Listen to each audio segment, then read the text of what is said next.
Scepticisme scientifique, le balado de la science et de la raison. Alors aujourd'hui, je suis de nouveau avec Jérémy. Salut Jérémy. Salut. Et on va faire une petite conversation impromptue à propos de l'agnosticisme et de l'athéisme. La raison pour laquelle j'ai pensé enregistrer ça, c'est parce que en écrivant Zach et Zoé, tome 2, sur la mythologie chrétienne, je suis tombé sur une page Wikipédia qui parlait de l'athéisme agnostique et ça m'a un peu interpellé. En fait, quelqu'un m'a fait la remarque, c'est vrai que c'est ça qu'il y a eu.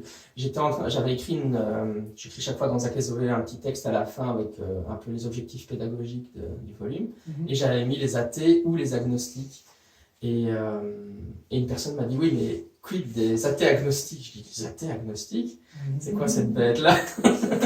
C'est quoi ces gens-là? Et du coup, j'ai été un peu voir. Parce que franchement, j'écoute beaucoup de podcasts, d'émissions, de contre-apologétique et d'apologétique, donc dans les deux camps, donc, ou de la théologie, si vous préférez ce vocabulaire-là. Donc, les gens qui débattent de philosophie de la religion, sur ce que Dieu existe, les différents arguments. Et j'avais jamais entendu parler de ça. Et donc ça m'a un peu interpellé. Et puis quelques semaines plus tard, j'étais sur la page zététique et puis je me suis lancé aussi dans une conversation, voilà. Et alors les gens apparemment n'étaient pas contents de mes réactions sur l'athéisme agnostique, enfin les athées agnostiques. Et donc je me suis dit ça valait la peine un peu d'en discuter, peut-être voir ce que toi t'en penses, mais je vais expliquer mon point de vue et puis toi tu peux un peu réagir. En fait, dans mon point de vue, on peut être athée ou agnostique, mais pas les deux. Ça. Alors évidemment, il y a aussi le théisme agnostique qui présente pour moi la même probabilité. Alors, l'astuce, c'est que évidemment, je ne doute pas qu'il y ait des gens qui puissent se dire athée agnostique ou théiste agnostique. Mais pour moi, c'est des gens qui forcément n'ont pas bien réfléchi à la question ou c'est une décision irrationnelle. Donc ça m'interpelle un peu que des rationalistes ou des zététiciens se disent athée agnostique ou théiste agnostique. Maintenant qu'il y a des gens qui n'est pas bien réfléchi selon mes définitions de ces termes à la question et qui se disent ça m'étonne pas. Bien entendu, les gens ont des drôles d'idées dans leur tête tout le temps. Pourquoi c'est pas possible, selon moi? C'est parce qu'en fait, l'agnosticisme, c'est une position épistémologique. Donc est-ce qu'on pense qu'il est possible ou non de savoir si Dieu existe? Donc, quand on se dit agnostique, ça veut dire qu'on pense qu'il n'est pas possible de prendre une décision rationnelle sur l'existence de Dieu ou pas. On n'a pas les éléments, on ne peut pas trancher. C'est ça l'agnosticisme, ça veut dire, je ne peux pas trancher dans cette question. Donc, j'aime bien prendre une idée d'un continuum. 0, c'est totalement certain que Dieu n'existe pas, et 100, c'est totalement certain que Dieu existe. Un agnostique, pour moi, il doit être entre 40 et 60. Il doit être autour du 50, en fait, parce que sa position, c'est que on n'a pas les éléments en main pour déterminer si Dieu existe ou pas. Alors moi, je suis pas du tout agnostique, par exemple. Justement, je pense que le projet de la contre-apologétique ou de la théologie, ou chez les chrétiens de l'apologétique, c'est bien qu'on peut avoir un discours rationnel, on peut avoir des arguments, on peut avoir des éléments de preuve, on peut dialoguer, on peut réfléchir rationnellement, et donc on peut avoir des éléments pour trancher dans un sens ou dans l'autre. Donc moi, je suis pas du tout agnostique. Bon, je suis athée, mais pas agnostique. Par contre, athée, c'est considérer que Dieu n'existe pas. Et être théiste, c'est considérer que Dieu existe. Donc, un athée, forcément, il s'est positionné dans le débat. Il a dit, je pense que Dieu n'existe pas. Et donc, pour moi, un athée est quelqu'un qui est entre 0 et 40%. Mais maintenant, si on se dit, et donc un théiste, lui, il sera entre 60 et 100%. Je pense que personne n'est réellement à 0 ou à 100, tout le monde a des doutes, mais dans un sens comme de l'autre. Mais je sais pas, moi, mon athéisme, je dirais qu'il est à 5 ou 10%, quelque chose comme ça. J'ai quand même toujours une marge de doute. Je suis pas totalement convaincu à 100%. Enfin, je suis pas certain que Dieu n'existe pas. Mais c'est parce qu'on a un léger doute qu'on est agnostique. Agnostique, c'est avoir un très gros doute. C'est vraiment dire, c'est une position philosophique qui consiste à dire on peut pas savoir, mais si on peut pas savoir, comment est-ce qu'on peut trancher dans un sens ou dans l'autre? C'est absurde, selon moi. Donc, le problème de l'athéisme agnostique, c'est que c'est des gens qui disent je pense qu'on peut pas savoir, on n'a pas moyen d'être certain dans un sens ou dans l'autre, mais je vais quand même trancher la question. Alors moi je veux bien, mais comment est-ce qu'on fait pour trancher la question si on dit qu'il n'y a pas moyen? En gros, le seul moyen de trancher la question, si on pense réellement qu'il n'y a pas de moyen de trancher la question, c'est de taper au hasard, quoi. Bah, ou de dire, alors, c'est une des réponses qu'on m'avait faites sur les groupes zététiques, c'est de dire, je pense qu'on ne peut pas trancher, mais je vais vivre ma vie comme si Dieu n'existe pas. Ok, mais vivre sa vie comme si Dieu n'existait pas, ça c'est pas être athée. Pour moi, ça c'est pas de l'athéisme. C'est juste dire je ne sais pas et on va juste choisir un mode de comportement alors qu'on ne sait pas. Mais pour moi, l'athéisme, c'est pas. Pour moi, ça c'est, je qualifierais ça d'agnosticisme non pratiquant. C'est-à-dire qu'on pratique aucune religion, mais on est agnostique. On choisit de ne pratiquer aucune religion, mais on est agnostique. Tandis que quelqu'un qui choisit de vivre sa vie comme si Dieu existait alors qu'il pense qu'on ne peut pas réellement savoir, ça serait un agnostique pratiquant. Et ça, c'est des positions cohérentes. On peut être un agnostique non pratiquant ou un agnostique pratiquant, mais un agnostique athée ou un agnostique théiste, ça ne rime à rien pour moi. Qu'est-ce que toi tu en penses?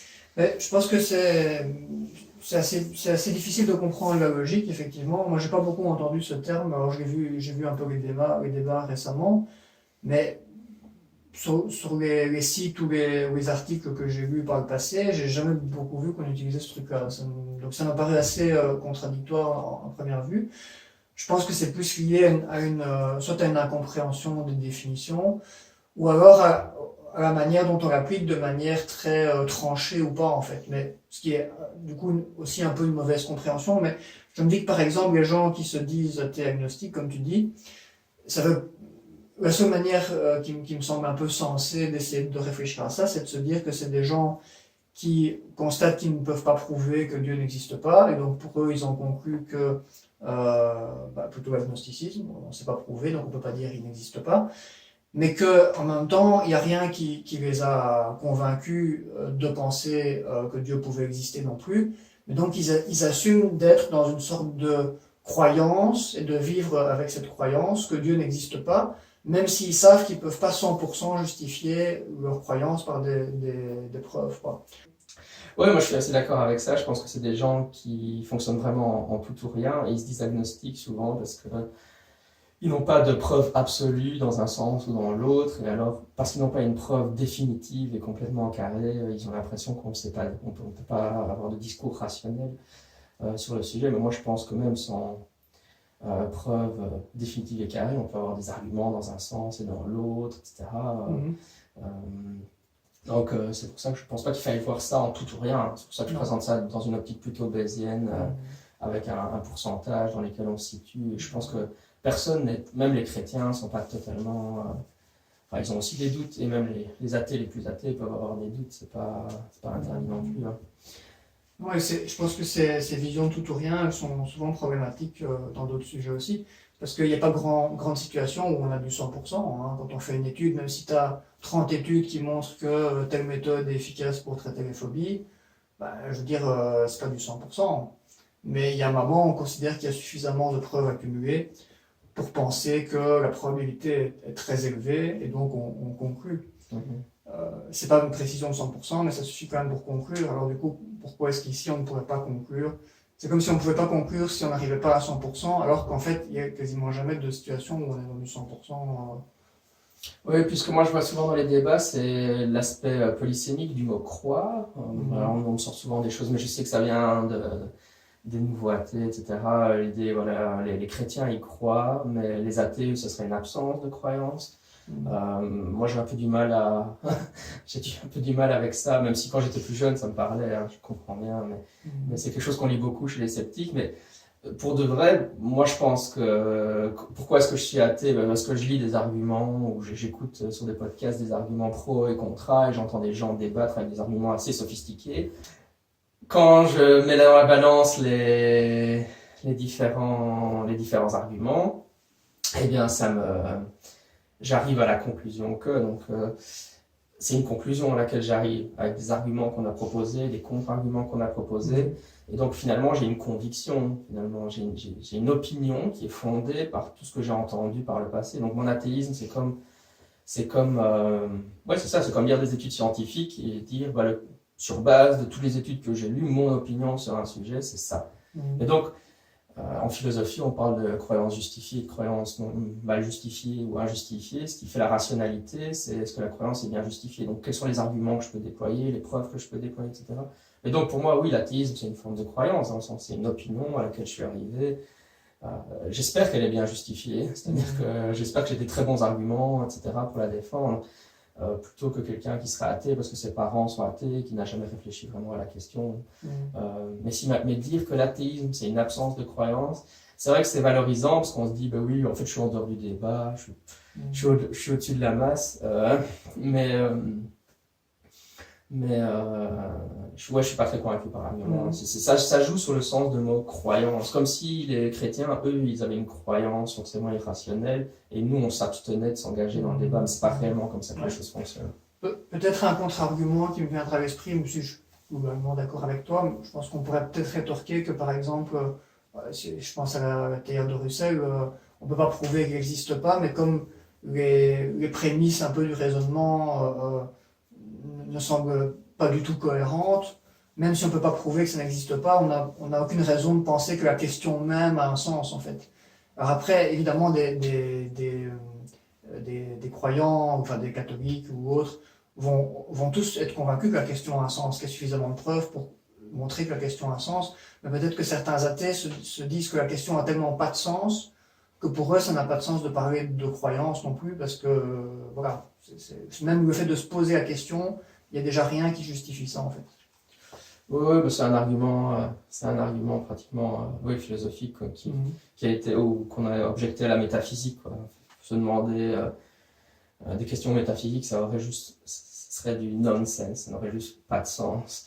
Mais malheureusement, de toute façon, en philosophie, c'est des positions qui ont été réfutées parce que, par exemple, si je dis une affirmation métaphysique n'a pas de sens, en fait, je viens faire une affirmation métaphysique, donc c'est une autocontradiction dans les termes. Donc, malheureusement, c'est des choses qui, en philosophie, on sait bien que ça ne tient pas la route. Hein. On ne peut pas vivre que dans de l'empirisme pur comme ça. C'est pas possible. Mais moi, je pense que ça se nourrit surtout de l'idée, justement, par les gens qui n'ont pas beaucoup réfléchi à la philosophie de la religion et qui n'ont pas, en fait, finalement, une opinion très informée sur le sujet. Et bon, en gros, c'est toujours les gens qui croient, ils croient parce qu'ils sont imbéciles, etc., ou qu'ils n'ont pas d'arguments. Et les chrétiens ont des arguments, enfin, les apologistes ont des arguments qui sont vraiment pas si faciles que ça à démystifier. Hein. Je vois les philosophes qui essayent de démonter les arguments, c'est pas aussi facile. Donc malheureusement, c'est comme souvent, les zététiciens, on peut avoir une opinion un peu dénigrante envers les autres communautés de pensée. Et ça nourrit notre ego, mais une fois qu'on se confronte vraiment aux arguments des apologistes, on se rend bien compte que c'est pas si facile que ça de démystifier ce qu'ils avancent. Et donc, oui, moi je pense qu'on peut croire rationnellement, voilà, je suis en train de choquer plein de monde, mais je pense qu'on peut croire rationnellement en Dieu, donc avoir des arguments rationnels pour justifier sa croyance de Dieu, et tout comme je pense qu'on peut avoir des arguments rationnels pour être athée. Mais donc c'est pour ça qu'on utilise le mot croire. Je veux dire, le mot croire, si on peut l'utiliser, oui, voilà, c'est seulement si on dit on a la foi, et la foi c'est croire sans preuve. Mais moi je connais pas beaucoup de chrétiens finalement qui me disent oui j'ai la foi et je choisis de croire sans preuve. Tous les apologistes, il y en a aucun qui disent ça. Ils disent je crois en Dieu à cause de tel argument, tel argument, tel argument, tel argument. Et quels sont tes contre-arguments à ça? Et alors ça a quel sens de parler de croyance dans ce cas-là? Ouais. Donc je pense que beaucoup d'erreurs de raisonnement que je vois, c'est que les gens comprennent, mais utilisent mal le mot croire. Et ils le confondent avec le mot la foi, qui serait la foi, ça serait croire sans raison. Mais William Lane Craig, il parle de rational faith, une foi rationnelle justement. Donc, ouais. Et je pense que ce qui est un peu dommage et ce qui me chagrine, c'est qu'à ce moment-là, on est un peu décalé par rapport les apologistes chrétiens déploient des arguments extrêmement sophistiqués, et puis les zététiciens ou les rationalistes en face, ils argumentent à un niveau très très bas. Alors, si quelqu'un observe réellement la discussion, il va se dire mais c'est quoi ces rationalistes qui sont au courant de rien? Ils répondent à côté de la plaque. Bah, je pense qu'il y a une sorte de biais aussi qui fait que les athées ou les rationalistes ne vont jamais vraiment écouter ce que disent les théologiens. Par contre, ils écoutent leurs voisins, leurs tantes, qui eux, évidemment, n'ont pas beaucoup réfléchi à la question. Ouais. Et par contre, du côté des anti-religieux, bah là, ils vont aller chercher plus facilement peut-être les vidéos ou les critiques qui existent, qui sont d'un bon niveau. Donc, du coup, ils n'ont pas... L'information est un peu inégale des deux côtés. Ouais, c'est ça, ouais. Bah oui, mais donc si vous contre-argumentez la foi de votre voisine, vous êtes clairement dans l'argument d'épouvantail, puisqu'en fait, vous prenez pas le meilleur défenseur de la foi chrétienne qui existe dans le monde. Votre voisine est... Sauf si votre voisin, c'est William Lane Craig. Non, mais c'est ça, quoi. Si vous prenez un des plus grands théologiens actuels, oui, mais votre voisine, normalement, ça sera vous ferez forcément de l'homme de paille, quoi. C'est ça qui est dommage. Oui, surtout qu'on sait bien que beaucoup de gens sont croyants aussi parce qu'ils sont nés là-dedans, parce qu'ils sont une communauté autour d'eux et qu'ils ont des avantages psychologiques et sociaux à maintenir leur position. Et c'est pas parce qu'ils ont réfléchi aux preuves de l'existence de Dieu. Mais évidemment, si on vient les attaquer sur ce terrain-là et qu'on leur dit donne-moi les raisons pour lesquelles tu crois en Dieu, en fait, ils vont essayer de nous répondre sur ce terrain-là, mais en donnant de mauvais arguments, parce que c'est en fait pas ça qui est important pour eux. En fait, ce qu'il faudrait leur demander, c'est plutôt qu'est-ce que ça vous apporte, par exemple. Qu'est-ce que ça a apporté à votre vie d'être croyant? Et là, on aura probablement des réponses qui justifient en fait un peu plus pourquoi ces gens sont croyants. Ouais, mais je pense que c'est tout à fait, ce qu'il faut aussi se rappeler, c'est que c'est tout à fait vrai en inverse. C'est-à-dire que dans la culture européenne, on est athée un peu par défaut et qu'on a tous grandi dans des maisons athées, etc. Enfin bon, pas moi, mais c'est vrai que, alors si votre athéisme, vous êtes athée juste parce que vous avez grandi dans un milieu athée, et on vient vous demander de défendre ton athéisme, vous allez aussi sortir des mauvais arguments. Et bon, moi ça me dérange pas que les gens sortent des mauvais arguments, mais le problème c'est qu'en tant que zététicien ou que rationaliste, on est supposé aimer réfléchir à avoir des bons arguments. On devrait faire mieux que ça, quoi. En gros, c'est ça que j'essaie de dire. C'est un peu dommage si votre... Et en plus, ça c'est une chose, on devrait faire mieux. Si on se dit zététicien et qu'on aime l'argumentation et la contre-argumentation. Et deux, l'apologétique chrétienne, elle arrive chez nous.